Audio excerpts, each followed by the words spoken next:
সেটা ধরে নিবে, রক্তটা ধরে নিবে। আর এখানে এই যে একটা দুধটা হয়ে উঠে যাবে, যোগ বের হয়ে যাবে, দেখতে রাখি দুধ বের হয়ে গেল।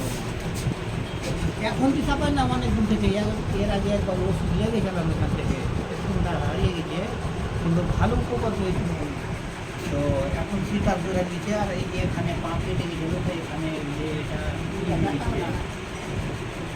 আমরা তার এখানে মাঝে মধ্যে আবু এইটা আমি বুঝতে পারলাম না, তোমার ব্যথার ওষুধগুলো দিয়ে দিচ্ছি, কিন্তু ওইটা আমি এখন কিছুই নাই। ছবি আছে মোবাইলে, হ্যাঁ ছবি টবি তুলে রেখেছি না, ওটা মাঝে মধ্যে এখানে এই যে ব্যথা উঠে যায়, ওই বাচ্চা না, ভালো